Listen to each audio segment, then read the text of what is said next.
Are you ready to recap the Super Bowl and take a look ahead to 2022? Welcome, everybody on YouTube. Please hit like, please hit subscribe, and let's go. Here we go right now on Fantasy Football Today. It is Super Bowl Monday. It should be a holiday, but it isn't.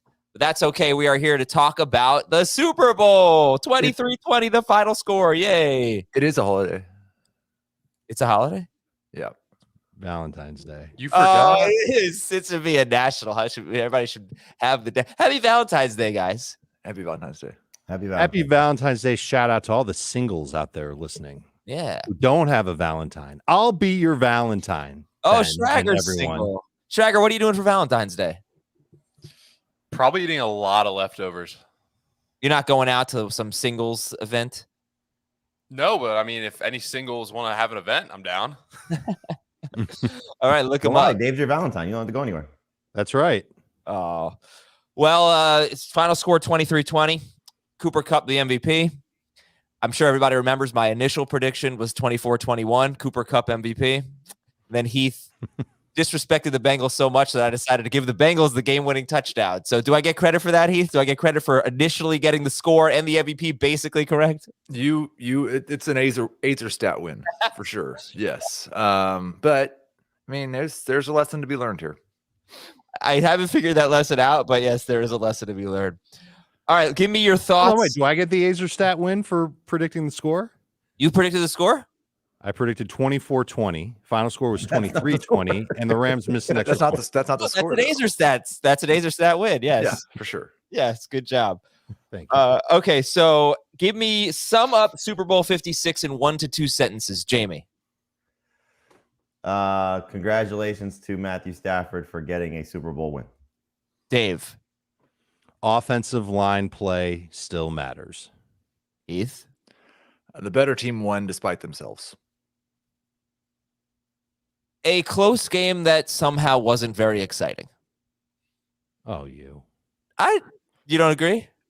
No. It was a super fun game. Yeah, it was a fun game. Oh, I'm not throwing super in there. If I had known in the moment that pass from Matthew Stafford was a no-look pass, it would have been a better game. Like that play, seeing it this morning and seeing him look off the defender and throw the no-look pass, that's one of the best throws in the Super Bowl that I can remember. Is he now the best no-look passing quarterback, or is your guy still that I think I cannot remember a better no-look pass from Patrick Mahomes. I think that's the best no-look pass I've seen. Certainly the most impactful. Yeah, we're talking about a throw over the middle of the Cooper Kupp that everybody's just going nuts over. It was pretty damn impressive. And a great finish for the Rams. Obviously, if the Bengals go down and score, then you're talking about a classic Super Bowl. But alas, it did not happen. By the way, if you're listening on Spotify, you can leave us a rating on Spotify or anywhere you can leave us a rating. Please do so. We'd appreciate a quick 5-star rating on Spotify. People were asking, why did Samaje Perine get that handoff? I'm pretty sure he was in the entire possession. There was only one play where I couldn't see the number, but it had to have been him. So hurry up offense, right? 2-minute drill. Perine was in the entire possession. It's not like why did he get the handoff? It's why did they hand it off? Yeah, Zach Taylor said they were playing soft and they thought that they could sneak in a run. But I went back, I watched the play and I paused it. And if you look at the offensive and defensive line, you look at the line of scrimmage. The left side of the line has won the battle, and he ran right into Aaron Donald. I think if he ran left instead of right, he picks up that first down. But I don't know. Is there any? Go ahead and talk about the game, guys. I mean, is there anything that really jumps out at you that decided the game, or are we just, hey, Rams were the better team and they won? The Rams offense really went into the pooper as soon as Odell Beckham got hurt. I mean, that was pretty telling, so they have some tough decisions to make in terms of what they're going to do there. And we don't know the final result, but it seems to be like he tore his ACL again. Hopefully that's not the case, but that just seems to be what the early indications are. He was on his way to a monster game, and just unfortunate to see that happen. But are they going to, if he gives them a hometown discount per se, does he come back, and do they deal with 2 receivers coming off ACL tears that are going to be, right around 30? That's certainly something. Dave brought it up about, maybe moving on from Robert Woods. I doubt that's going to happen just based on the way that they seem to feel about him. But obviously money is going to be important to them. So we'll see, we'll see what they do with Beckham. And they clearly need another pass catcher because their offense kind of struggled a little bit once they lost Beckham in that game, not having Woods and Van Jefferson just not stepping up. He had a great night, ended up having a baby last night as well. So great night for Van Jefferson overall, but just his performance was clearly subpar after Beckham's injury. Dave, what did you think when you were watching the game? I thought I had too much pizza. I thought I kept going back to, it's what I said before when you asked me a sentence to wrap up the game. I thought the Bengals offensive line proved to be the liability that we all thought it would be. But I also thought their defense, like they have been such a good second half adjustment team. And the only reason why the reason why the Rams won this game was because Cooper Kupp was just getting open enough and Stafford just kept firing to him that last drive. They were just like, screw it. We got to get the ball to Cooper Kupp as much as possible. And that's what they did. I know there's people out there listening. I got 2 points to make. Number one, I know there's people out there listening who are worried about Cooper Kupp having a major regression next year. Look at this offense now. Robert Woods coming off the torn ACL, he'll be ready to go. OBJ torn ACL. You know what I realized during the game? This was a Jobu game for Odell Beckham because he had so much to gain. If he came through on the monster game, Jamie said it, he was on his way to having a huge game. If he had come through for a huge game, he would have gotten paid like crazy. Don't know if he would have stayed in LA. And now we don't know what his future is. It's kind of weird how it turned out for him. But Cooper Kupp's going to be healthy going into next year. Stafford loves him. He's going to be back. Rams have to fix their offensive line. I'm okay with Cooper Kupp as the top receiver in fantasy in 2022. The other point, the Bengals offensive line, it proved to be a huge liability, especially in the second half. They were getting tired. Aaron Donald just kept coming, and he was great. They are $57 million under the salary cap as of now, and they have the key pieces on their offense locked in for a long time. They're going to add to their pass rush, of course, but that offensive line could look much better next year, and this offense could really be incredibly efficient next year. If Joe Burrow's got time to throw and Joe Mixon consistently gets lanes to run in, I'm going to be bullish on the Bengals passing game and run game in fantasy drafts on the assumption that offensive line gets really fixed up nice. How are they going to do that, though? I was thinking about they have the 31st pick in the draft. So if they draft an offensive lineman in round one, that's probably not really going to be a needle mover. Probably not. Rookie offensive lineman. Look what the Chiefs did. The Chiefs started 2 rookies just from the beginning. What pick was Creed Humphrey? No, I mean, look, the Chiefs nailed it with 2 rookies on the interior of their line, for sure. But history says that linemen take a while to develop. Oh, they're going to spend. Yeah, but on who? And it's not. There aren't a lot of. There's some decent offensive linemen out there. Ron Armstead would be huge, but I mean, I was taking a look. Maybe I'm missing something. I was just taking a look at the free agent offensive tackles. I don't think it's a great class. No, Armstead's probably the best one as far as left tackles go. Cam Robinson's out there. Eric Fisher is okay. I think that's the guy. But I mean, think about some of the guys that moved this offseason. Rodney Hudson wasn't expected to be on the move, and he was. Trent Brown, right? He wasn't a free agent, or was he? No, he was Orlando Brown. Right? One of the Browns wasn't a free agent. They made trade. Orlando Brown was traded. Trent Brown was traded. Technically, he's a free agent too, but I don't know if the Chiefs let him go. But what I'm saying is, it doesn't necessarily have to be the guys that are only free agents right now, and doesn't necessarily have to be staying at 31. They can certainly make a trade to move up. This is where they're going to spend their capital, draft capital, free agent capital. It doesn't necessarily have to be top of the line superstars. They don't have to spend huge, contracts to get the middle tier guys just because they need to go spend money to get those guys. This is a team that has changed the perception of where they are. The Bengals used to be a joke. Their scouting staff used to be a joke. This team now didn't have a scouting staff. Things that have fallen into place for them. Obviously getting the high draft picks, but they've made some great moves. And look, I think they'll have a good offseason and probably put Burrow in a better spot. The broadcast did a great job of showing who are the free agents that they brought in. They've nailed it with free agency. It's like it's opposite world. It's bizarro world, because usually you think teams that go crazy on free agency, they get let down more often than not. But like on defense, Von Bell, Mike Hilton, Trey Hendrickson, those guys were awesome additions this year. Ogunjobi, huge addition. DJ Reader from 2 years ago, and then he got hurt in 2020. Big additions to that defense. They're going to do more. They're going to do more. What happened? Don't hate on Eli Apple. Almost every quarterback. Okay, maybe that one wasn't so good. But most of the other ones were pretty good. I know Heath did. I'm sure with all the Chiefs guys just going after Eli Apple. Who had a worse day yesterday? I mean, one of them won, but who had a worse day in coverage yesterday? Eli Apple or Jalen Ramsey? Eli Good Apple. call. Does Jalen Ramsey get Apple the ended ring? up being worse. No, I would say Ramsey was Cooper. I don't know if Cooper Kupp was lying, but he said that Eli Apple actually did a good job against him in that game. He's probably lying. He's lying. But I'm sure Eli Apple did a good job against him in that game, but Eli Apple gave up, unfortunately, some spotlight moments. And just after all the trash he talked about in the Chiefs game, it came back on him tenfold. Yes. Okay. So you know how I can tell that this wasn't the most exciting Super Bowl? Because I just allowed you guys to talk about the Super Bowl and you didn't talk about the Super Bowl at all because it doesn't really require it. All right, we'll spin it. We'll talk fantasy. I'll give you just a few notes on the Super Bowl. Apparently all of the Rams are retiring. Sean McVay, Aaron Donald, Eric Weddle, Andrew Whitworth. Weddle's definitely retiring. The other three, Whitworth seems like he's probably retired. Yeah. Would be kind of shocking for Aaron Donald to retire, but hasn't been ruled out. Same with McVay. But we'll see. Cooper Kupp had arguably the best wide receiver season ever. Not arguably. Not arguably. Led the NFL in catches, receptions, yards, and he won Super Bowl MVP. He is the 8th wide receiver to win Super Bowl MVP. This stat was from The Athletic. Joe Burrow was sacked on 28.6 of his dropbacks after the 75-yard touchdown pass to Tee Higgins. So after that play, 28.6% of his dropbacks, he was sacked. Also from The Athletic, he was sacked 19 times in the playoffs. That is the most since at least 2000. And the second highest amount of sacks, 12. And he was sacked 19 times. I wonder, though, how much of that is most of the time when a quarterback is getting sacked early in the playoffs, they don't advance. Oh, sure. Yeah. Right. I mean, right. He was the first quarterback to make it to the Super Bowl after being sacked 50 times, right? In the regular season, I believe. Yeah, but I mean, like that divisional round game, you take 9 sacks against the Titans, you don't usually win that game. Sure.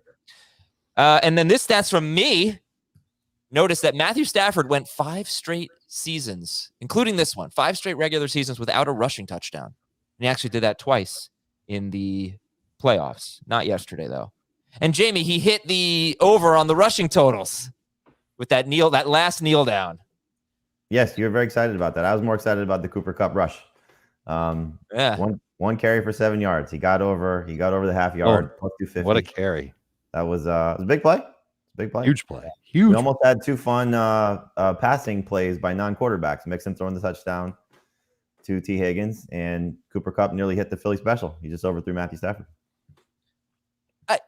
I want to see what would have happened if he had completed that pass, because it looked like that could have been bad news for Stafford. Yeah, Stafford was about to get lit up. Keith, you haven't said anything lately. You want to say anything? I've got a Twitter poll of the day for you. All Who right. finishes their career with more Super Bowl rings, Matthew Stafford or Joe Burrow? You could also choose push or tie. Push. I'll say tie. I'll say Stafford. Yeah, If Rodgers Stafford. leaves the NFC I think and the everybody math stays intact. That the Rams could win a few. Right. Joe Burrow currently has 39% of the vote. So everybody still really believes in Joe Burrow, apparently winning multiple Super Bowls. Well, he's young. He's in his second year. Stafford's toward the end. Stafford will be lucky if he gets another ring. Burrow could have 2. I don't think it's out of the question. Yeah, Burrow still has to go through Mahomes and Herbert and who knows who else ends up Josh in the Allen. AFC because young quarterbacks. It is so hard to win the Super Bowl. It's really, really difficult. Yeah. I remember when Patrick Mahomes was going to win like 6 of them. Exactly. It's just puts Brady's career into perspective here. All right, let's do some 2020 questions or 2022 questions. Yeah, should we do some 2020 questions, guys? Who's going to be the best rookie wide receiver? I'm going to take Justin Jefferson. I'm just going to throw that out there. That's a good call. 2022 questions. Hey, by the way, take Jonathan Taylor over Clyde Edwards-Helaire. Don't make that mistake. Cooper Kupp or Jamar Chase? And even if the answer is obvious, we should at least talk about it. But I mean, look, I can make a nice case for Chase, right? He's just had the best. Chase is on the case. Yeah, Chase is on the case. So I know everybody's going to take. I think everybody's going to take Kupp over Chase. Kupp had 64 more catches than Jamar Chase. Is how many catches Devontae Smith had in the entire season. But Chase is obviously special. Did something we've never seen before, and he's got the pedigree. So, all right, Heath, you can start. Kupp or Chase? What was his prop, by the way? His yards prop. Do you remember? 78.5, I think. I was going to say because they gave him a bad spot on the play on Ramsey because Ramsey didn't touch him, and they marked him down where they fell down. Yeah, he went over anyway, but yeah. Kupp or Chase, Heath? Yeah, it's Kupp, and you hit on it. It's volume. I've got way too early projections. I've got Kupp projected for 44 more targets than Jamar Chase, and Chase is like 12th or something in projected targets. But I think probably the Rams are going to throw the ball more than the Bengals next year, and I think probably Cooper Kupp's going to get a higher share of the Rams' targets than Chase is on the Bengals. So I think just volume. They'll be closer than they were this year, but Kupp will be better. Both top 5. Dave? I think the more interesting question is who will have the best fantasy game next year between Kupp and Chase. I think Kupp will have more games with like 20 plus PPR points, but could Jamar Chase have another eruption for 266 yards and all that he did late in the year?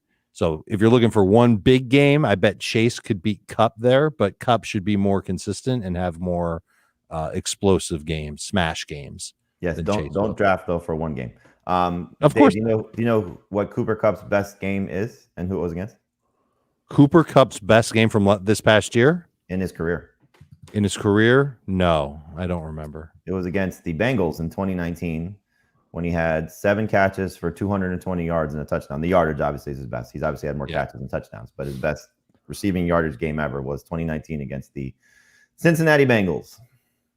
Didn't hear that stat this past week. I know. I didn't either. Until I said it on a few of our shows. I heard it on F15 and 5 that you mentioned it. Okay, so Jamie, how about you, Kupp or Chase? I mean, it's Kupp, but Chase, I think is probably going to be back end of the first round, maybe in some cases the second round, certainly in non-PPR and half PPR. Kupp is a slam dunk first round pick. So if you want Jamar Chase, you trade down in the first round and you get Jamar Chase, and hopefully the value is close, as we saw in the latter half of the season. I think Cooper Kupp is certainly interesting if Sean McVay retires and how that impacts that entire team. I would be very surprised if he retired, because I think if he was going to do that, most likely Kevin O'Connell would not be taking the Vikings job. He would probably stay. I don't know money-wise anything that factors into that, but I would imagine that if Sean McVay was going to leave and would like to have a successor in place, he'd probably like to have somebody on the staff, and maybe it could be Raheem Morris. Who knows? But I think if McVay leaves, you got to be somewhat concerned about what this Rams team looks like. Certainly, if Stafford leaves, if he retires, then it's really going to be tough on Cooper Kupp, and all the conversations we're having about Aaron Rodgers and Devontae Adams and that pairing and what that means for fantasy, the top of the wide receiver list. It would obviously shift to the Rams if there's a different quarterback and head coach in place for Cooper Kupp. But Kupp's going to be the number 1 receiver drafted in most cases. How do you make sense of it this season? It's not like Cooper Kupp is a young guy. Yeah, he's not old, but this is just so out of line with anything we've ever seen from him. It is arguably the best season ever. Yeah, new quarterback. Even that is just incredible what he did. Well, and it's just statistically whatever they're having for breakfast together, everybody in the league should have it. But it's not just that it's so out of character for him. What he did is so out of character for football. Yeah. We just don't see people, we know he's not going to be that good again, but I don't think you should say he's necessarily going to go back to what he was. And what he was awesome. On his 17 game pace was basically 100 catches, 1,200 yards, and 8 touchdowns. So even with some regression, he's still going to be, I think he's still probably going to be worth a first round pick. Yeah. And it's not like he didn't have a career high in yards per catch. He didn't have a career high in yards per target. He just had the most targets he's ever gotten. He had 191 targets. Yes, that's a lot of targets. Now they could completely surprise us. We didn't expect Odell Beckham to end up with the Rams. This is a very aggressive front office. And so if Beckham leaves and you have Woods back and they make a splash in some way, shape, or form, I wouldn't rule out everything from Devontae Adams down, knowing the team, if Rodgers does leave. But, you look at all the free agents, Chris Godwin, they might be able to get him cheaper than they would expect because he's coming off an ACL tear. Maybe an Allen Robinson, I wouldn't rule out anything when it comes to this front office, but that's the type of thing that can maybe, hurt Kupp a little bit as well if McVay stays and Stafford stays and you have Woods coming back. But I think you just got to look at it and say, he's elevated his game. His quarterback has elevated his game, and he's at the top of the list right now. And so Adams is right there with him. Tyreek Hill's there with him. Jefferson and Chase are there with him, but he's leading that group. And, you know, he's going to be a slam dunk first round pick. All right, let's go to our next question here. 2022, Tee Higgins or Cam Akers in PPR? I think the only reason why you'd feel good about taking Akers is because of his position. But how can you look at how he's played in the postseason and say, yeah, that guy looks ready to rock for 17 games next year? It was ugly. He did not have a good postseason. And it was concerning to me how successful Henderson was in the passing game, because Henderson's the guy who's going to be there and the guy who has been good whenever he's been healthy. And so I'm a little bit, the Rams don't generally do the committee thing, but I'm a little worried that it's more of a split at the start of next year. I'll go back to what I said on the show last night, Adam, that it's a 5-game sample size for a guy coming off of an Achilles injury with no training camp and was thrust into a huge role at the most important time of the season, and they continued to give him work. So who should you take? You should probably take Tee Higgins. Who are most people going to take? They're probably going to take Cam Akers, because I think what we'll see Sony Michel walk. There'll probably be somebody of the Jake Funk type of guy, you know, maybe still him as their third running back. And you're right. Henderson is going to be a factor. But you still look at it. Shoulder injury, 13 carries. Nobody was really running the ball well for them throughout the course of the playoffs. You know, when they gave Sony Michel some other opportunities, and even Darrell Henderson in this game, 4 carries for 7 yards. It was just a bad scenario all across the board for their run game. I think, you know, depending on what they do with their offensive line, because there's potential for 3 new starters there, Whitworth and then the 2 interior guys who could leave. So we'll see what happens there. That'll probably reshape it as well, what you think of Akers. But I still think Akers, you know, and Heath, you said this going into the Super Bowl about where will Akers maybe land if he has a good game. That's off the table now, I think, you know, so it'll depend on, you know, however we spin it, however the industry spins it for him. I still think he's a back end of round 2, early part of round 3 pick, just because he's the starting running back for the Rams, and that's hard to overlook what he could be. You know, he still had 16 total touches in the Super Bowl. But if you're just looking at it, who's the probably better player for your fantasy team, Tee Higgins or Cam Akers in PPR? It's probably going to be Tee Higgins. Yeah, I'm not going to be too hard on Cam Akers. He played. People hate his yards per carry, and it was. And look, I'm gonna Azer stat it for you. All right, he had 2.6 yards per carry in the playoffs. Now, I think you against San Francisco and against Tampa Bay, you give him a pass. Against Arizona, against Cincinnati, pretty discouraging that he was 1.6 yards per carry against Cincinnati and 3.2 against Arizona. But he's coming off a torn Achilles. He barely played all season. So not the easiest circumstances. His rookie year, 4.3 yards per carry is not so great. But if you recall, he played week 17, and he should not have played week 17. And he had a horrible game. I don't remember off top. It was something like 21 carries for 35 yards. I'm on his game log right now. It was week 17? Yeah, the last game. He missed week 16. Week 18, you mean? So it was... No, 2020. Oh, 2020. I'm sorry. He was averaging 4.8 yards per carry, and then he hurt his ankle. I think it was his ankle. He should not have played in week 17. 2020 was 21 carries for 34 yards. Oh, I almost nailed it. But he had 4 catches for 52 yards. He showed he was a better runner and in college he had a bad yards per carry, and his offensive line was terrible. So people are going to say Cam Akers has never been that good. I think he showed that he was better. His postseason last year was great. What's that? His postseason last year was great. He tore it up. He was awesome in the postseason last year. So I don't know. I think he's probably better than the number. I'm not going to hold this against him, this 4-game stretch. Because look at Joe Mixon. Joe Mixon before this game, he was pretty bad for like 7 straight games. Nobody's going to hold that against him, just in terms of yards per carry. It wasn't this bad.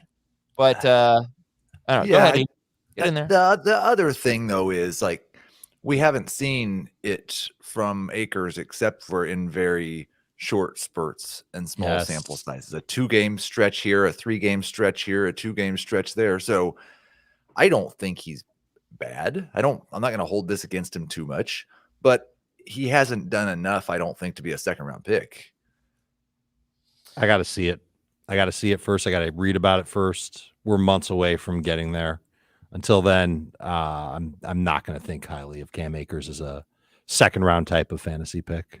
I think the thing that you look at, though, is they trust him clearly the most of the guys that they have, because coming back from this injury, it was, Okay, here's 5 carries for 3 yards against the 49ers in week 18 in a huge game. And then it was 17 carries against the Cardinals with 2 targets. So 19 opportunities to touch the ball. Then it was 27 opportunities to touch the ball against Tampa Bay. Then it was 14 opportunities to touch the ball against the 49ers again. And then it was 17 opportunities to touch the ball in the Super Bowl. They clearly feel like he's their guy. And so if they get things figured out, I think you're looking at him as potential, great fantasy running back, which is what we thought of him going into this year before the Achilles tear prior to training camp. So there's still that opportunity for him to get there. Yes, you should probably see what happens and what the reports are. Again, I'll go back to what the offensive line could potentially look like. There's a lot to like about what Cam Akers could be.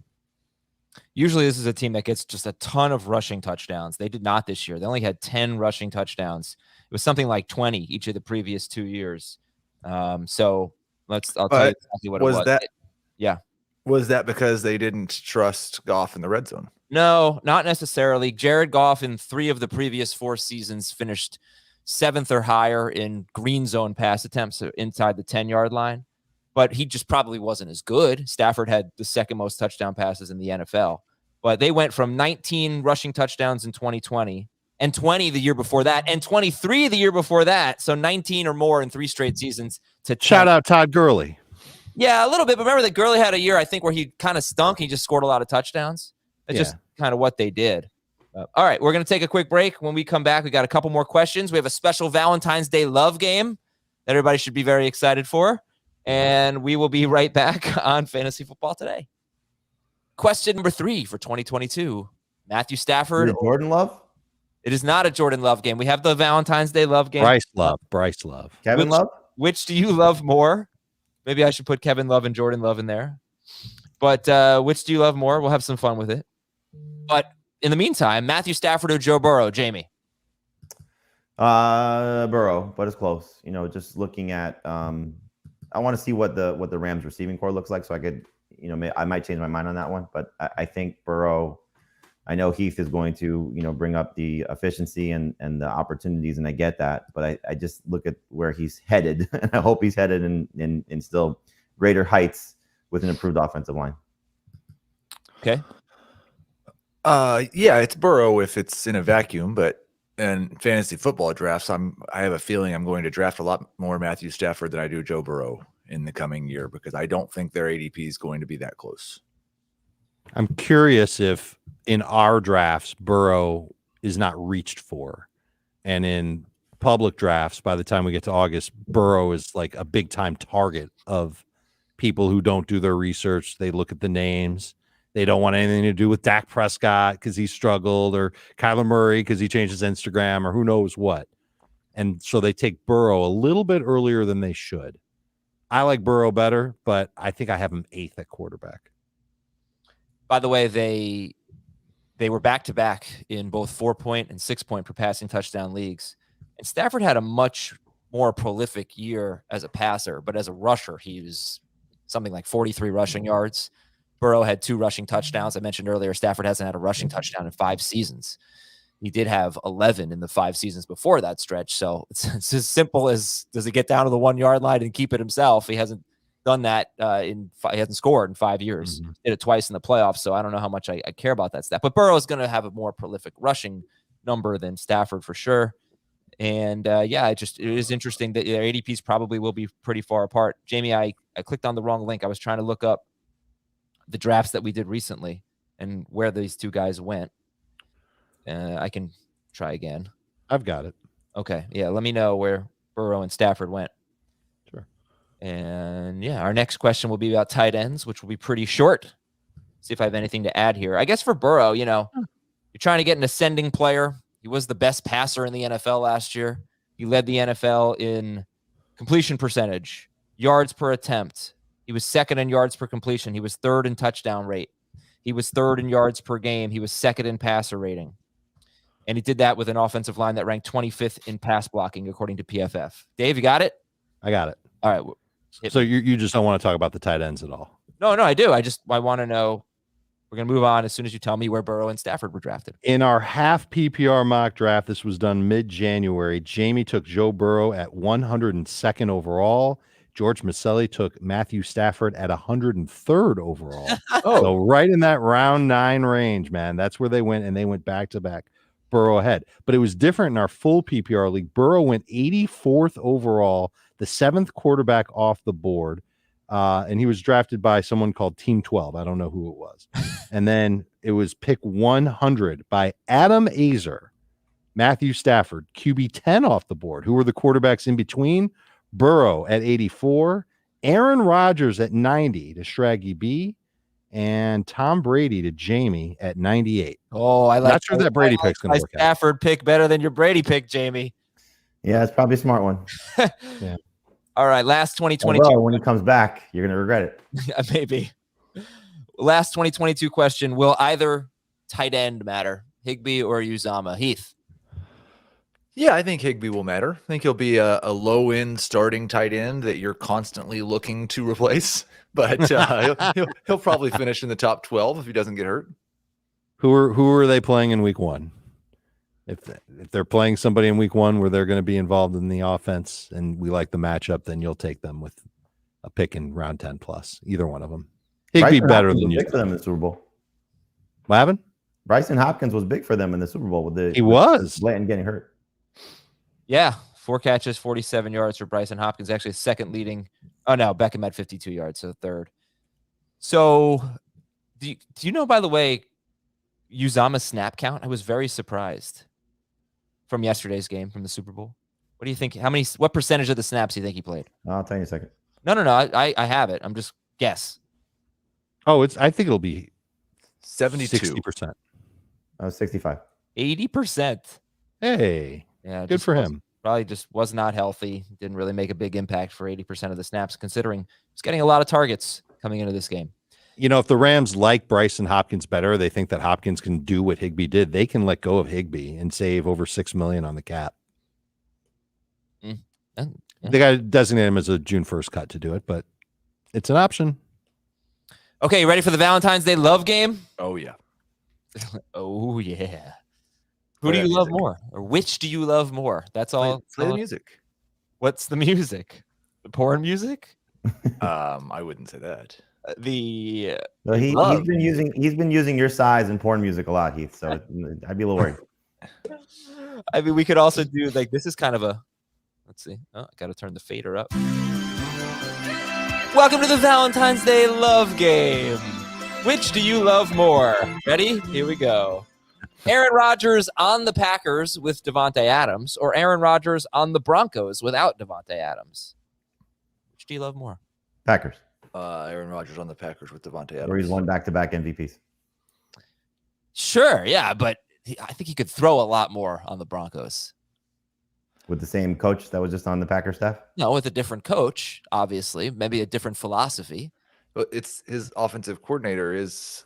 Yeah. He's the coach. It won't be a different stepping coach. out. It's not, he's going to run the same exact offense, the same philosophy. You get Aaron. This would be like Tom Brady going from New England to Tampa Bay. Right. No, it would be like Tom Brady going from New England to Tampa Bay if Josh McDaniels was the coach in Tampa Bay. You know what? I think Josh McDaniels is going to be more aggressive in Las Vegas than he was in New England. He might. Okay, I'll take the devil we know. Yeah. Okay. I will too. But it is fun to think about Rodgers with all those receivers that are there, assuming that they don't trade any of them to get Rodgers. And Hackett's pretty aggressive, I believe. I think he might be a little more willing to just let Rodgers do whatever Rodgers wants than LaFleur. LaFleur's always wanted to have a little bit more control and utilize that run game a little bit more. Which do you love more? Pineapple on a burger or pineapple on pizza? Pineapple on pizza. I've never had pineapple on a burger. Oh, yes, I have. Pineapple on a burger. It's amazing. Jamie, what was your answer? Burger. Yeah, burger 2-1. I'm going to go burger 3-1. So good. I'm going to say it's my second favorite burger topping behind, well, not counting cheese. Oh, man. Yeah, mushrooms, pineapple would be my two favorites. You've had a mushroom pineapple burger? I've had a burger with cheese, mushrooms, sauteed onion, and pineapple. Yeah, it's freaking classic. I'm trying to. What's the name of the place? It's on 441. That the Gordo Burgers. That's where they put pineapples in this big cheese thing and crumbled potato chips. Mm. It's fantastic. I used to get it from a place near the office. I forget the name of it. What was it, Dave? A burger place with pineapple on it? Yeah, we used to go there. It was in that crappy shopping center by the pawn place. Wings place? No, by the pawn shop on Powerline. And no. Pawn shop on Powerline. Yeah, it was in a little corner. We used to go there quite a bit, and then they moved, and we went there when they moved as well. Not Charm City. I know exactly what you're talking about. That was a great burger spot. I'll never remember the name, but right next to that New York pizza place. Yes. Burger Freak. Burger Freak. Oh, yeah. what a great place that was. Burger Freak. That was a great place. I would get pineapple on burger there all the time. All right. I had no idea. All right, here we go. Valentine's Day love game, question 3. Sorry to interrupt you. Which do you love more? An elite. How is that a Valentine's question, by the way? It's just about loving things. That's all. Yeah. An elite rookie wide receiver being drafted by the Jets, or an elite rookie wide receiver being drafted by the Eagles? Which would you love more? I mean, we've seen an elite rookie wide receiver drafted by the Eagles, and it wasn't so great. Yeah. I would be unhappy because I want Elijah Moore to be that elite receiver for the Jets. I would not love these things. You don't love I'd be unhappy about I don't love either one. Okay. Unhappy Valentine's. I love a new question. Which do you love more, Friends or Seinfeld? Seinfeld. Seinfeld. I like both. I haven't gone all the way through Seinfeld again. We've went all the way through Friends, and now we're going all the way through Seinfeld. And so I'm not to the later seasons of Seinfeld. I think it's probably Seinfeld still. Okay. But one of them holds up better than the other. Which do you love more? Whoa. Spoiler. Which one holds up better than the other? Friends? No, Seinfeld does. I don't know. Friends holds up pretty damn well. The last couple of seasons of Friends. I think Seinfeld was better than Friends in the moment, and probably still better. But I think Friends is closer to what it was than Seinfeld is. Yeah. My daughter watched Friends. Like, she watched the whole series through. She's a teenager. She loved it. Yeah, it's great. If that's not a sign of holding up. I don't know what is. I mean, I didn't like it as much after Joey died, but Season 1? All right. Which would you love better? Michigan State running back Kenneth Walker killed him. Oh, Gunther, that bastard. Michigan State running back Kenneth Walker being drafted by the Bills or being drafted by the Bucks? Bucks. Yeah. For sure. Yeah. Bucks. 100%. Which do you love more? Major League Baseball or the National Basketball Association? MLB or NBA? Which do you love more? NBA. My son will kill me. I like White Sox baseball more than the NBA. Yeah. My 9-year-old self would kill me, but it's the NBA by about 7 miles now. Which do you love more? Jimmy Garoppolo in Tampa Bay or Jameis Winston in Pittsburgh? Ugh. Jimmy G. Jameis in Pittsburgh. I will say Jameis in Pittsburgh.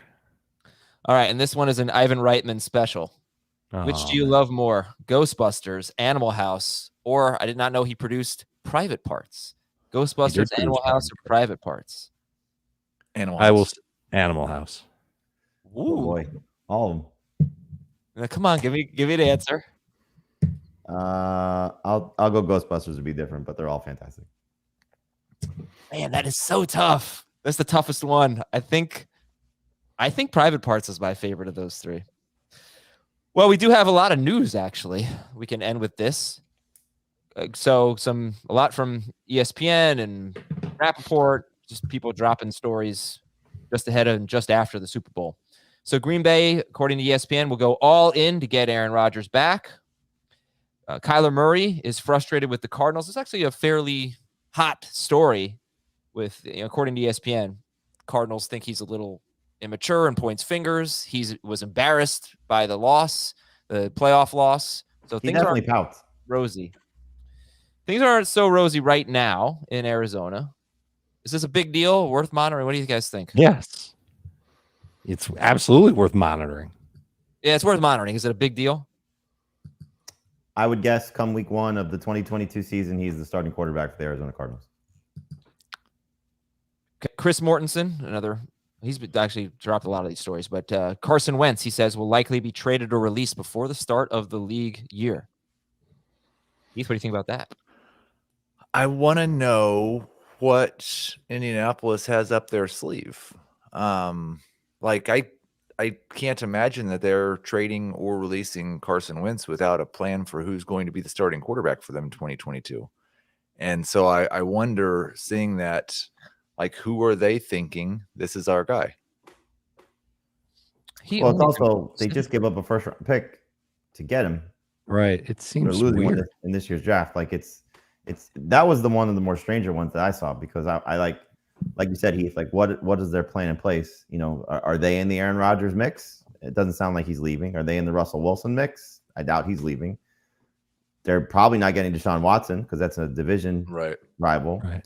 So, you know, do they feel somebody like Jameis or Trubisky or Mariota, or are they going to go for Derek Carr, you know, or Garoppolo? Is that the type of upgrade that you give up more draft capital to acquire? It just doesn't seem like it makes a lot of sense. You don't think that they're going to call up an old friend? Rivers has no luck. I hope. I don't think. I'd be stunned. That can't be their plan. I would be. I loved Andrew Luck. Me I too. Play so badly. Okay, if Luck goes back to the Colts, Luck or Stafford? Stafford. If Luck is himself, oh gosh, that receiving core is still bad. Andrew Luck is 32 years old. That's okay. How old is Stafford? Quarterback years. Well, he hasn't played football since 2018. That's good. He's fresh. Ooh, yeah. It hasn't really been that long. He didn't look very fresh last time he showed up on TV. Yeah. I bet they're not calling Andrew Luck. That would be crazy. All right, some more news. Michael Thomas expected to play for the Saints in 2022, according to Ian Rappaport. The Rams are certain that Odell Beckham will return to the team, according to Chris Mortensen. That was before the injury, but they felt pretty confident they were going to get Beckham back. Tom Pelissero of NFL Network reporting a couple things, that Tampa Bay has done extensive homework on Deshaun Watson and that Kirk Cousins will remain with Minnesota. Tampa Bay, they're not likely to take someone with baggage based on recent history, I'd say. So I don't know if that's a fit. Eric Bieniemy's future with Kansas City is uncertain, according to ESPN. And the Raiders hired New England wide receiver coach Mick Lombardi, to be their offensive coordinator. There are your news and notes. So, who's got Valentine's Day plans? Got 2 baseball practices tonight. Oh, yeah. I just got a message that we're supposed to have a basketball practice tonight. I think I'm gonna, my Valentine is my wife. I'm gonna cancel the basketball practice for the night. Dave, how about you? My wife's going to make me bring in food from somewhere because she's not going to feel like cooking. Did any of you get enthusiasm? Did any of you get a card for your wife? I got a card. I got her flowers yesterday. No. I was told not to get flowers. I didn't get anything either. I might still run out and get something, but you know. You know what I did? I got dragged to a restaurant that we've never been to before and had an overpriced, underwhelming dinner that really sticks in my craw. When? On Saturday. Oh, for Valentine's Day? That was our Valentine's dinner because my son's got basketball practice. I think my daughter has soccer practice, and it's a Monday night. And so she wanted to try this new fancy place on the Intercoastal. And the Valentine's Day gift went to this restaurant because it wasn't as good.